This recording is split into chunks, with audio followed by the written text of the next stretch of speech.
कहानी का शीर्षक है 10 बोर्ड से पहले यह मुझे क्या हो गया था। बोर्ड एग्जाम के लिए मैं काफी नर्वस थी क्योंकि मैंने कभी 10वीं से पहले बोर्ड नहीं दिया था। ये मेरा फर्स्ट एक्सपीरियंस था जिसके लिए मुझे बहुत से प्रिपरेशन भी करने थे।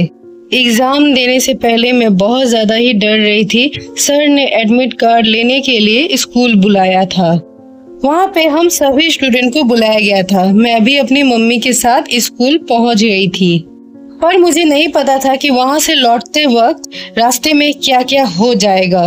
मैं स्कूल पहुँच गई। सर ने मेरी मम्मी से बातें की और सर ने मुझे बुलाया, हौसला अफजाई किया कि तुम्हारा रिजल्ट बहुत अच्छा होगा। और ये बात मैं सुनकर बहुत ज्यादा ही खुश हो गई। मुझे बहुत अच्छा लगा कि सर मेरे ऊपर इतना ज्यादा कॉन्फिडेंट है। मम्मी को भी बहुत अच्छा लगा ये सुनकर मेरी तारीफ। एडमिट कार्ड लेकर मैं घर आ ही रही थी, तभी अचानक पीछे से मुझे किसी ने टक्कर मार दी। मम्मी ने गौर से देखा तो वो ई रिक्शा वाला था जिसने मुझे बहुत तेजी और बुरे तरीके से टक्कर मारी। मम्मी को बहुत गुस्सा आया और मम्मी ने उसे बहुत कुछ सुनाया, पर वो अपना गलती मान ही नहीं रहा था। बिना मुझे सॉरी बोले ही चला गया। मम्मी देखी कि मुझे बहुत गहरा चोट लग चुका है और मेरे पाँव में से। घर आने के बाद उन्हें पता चला कि मेरे स्कूल सॉक्स भी फट गए हैं। अब तो उस चोट की वजह से मेरे कमर पर भी बहुत गहरा चोट का निशान बन गया था।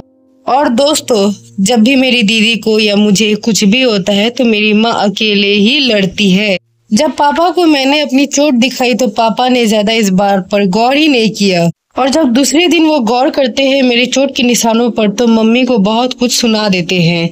मम्मी बेकार में ही पापा से बहुत कुछ बुरा भला सुन लेती है क्योंकि मेरे को दिखाई ठीक से नहीं देता है। इसलिए पापा ने मम्मी को कहा, तुम बच्ची का सही से ध्यान नहीं रख पाती हो, तुम्हें नहीं पता क्या कि उसे कम दिखाई देता है।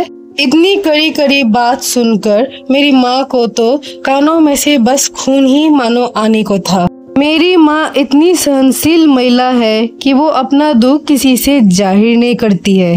साथ ही साथ हम लोगों को भी यही सीख देती है कि जीना है तो सब दुख को सहना सीखो, वरना तुम्हारे दुख को सुनने के लिए यहाँ कोई नहीं आएगा। हाँ, उनका बात सच तो है, यह मुझे भी दिख रहा है। पर आजकल अपनी मम्मी को देखकर दीदी ने भी सहना सीख लिया है। बस अब मैं ही बाकी रह गई हूँ। मुझे लगा कि मम्मी इतना हार्ड काम क्यों करती है, ये तो बहुत मुश्किल का काम। मम्मी की सहनशीलता को देखकर अक्सर मैं यही सोचती हूँ कि इतना सहनशील होने का क्या फायदा।